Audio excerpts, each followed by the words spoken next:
Hello guys, good morning no. Biglaang service lang ito.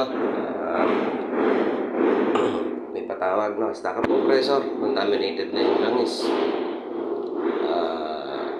Nagpalit nga rin pala ako ng orifice dito guys. So sa ngayon, pina-flashing ko ito. Natanggal natin yung mga dumi na may iwan dyan sa unit na yan.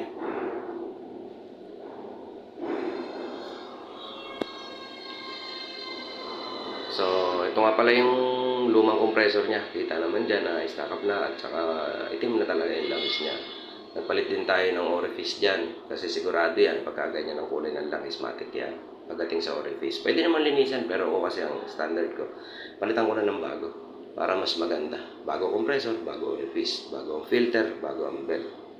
So yan, kinakabit na natin yan, yung fittings niya, no? Nililinisan ko muna para hindi mahalo dun yung possible na dumi ay mapasok dun sa langis natin. Direkta pa naman ng compressor yan. So, minomonitor ko nga pala ito pag nagpapalit tayo ng bagong compressor, pero hindi ako naglalagay ng RPM.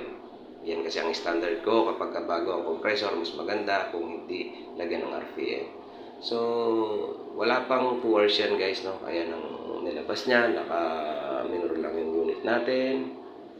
Mas maganda kasi kung hindi ka maglalagay ng RPM kapag bago ang compressor dahil para hindi siya mapuwersa yung ating compressor. Pero kapag namit naman na niya yung interval R niya na okay na yan, o pwede ka na maglagay ng ano. Para ka lang bumili ng motor sa kasa niya na huwag mo munang hataw-hatawin o birit-biritin kapag brand new. So, ayan siya. Wala pang 2 hours. Goods na yan. Okay na yan.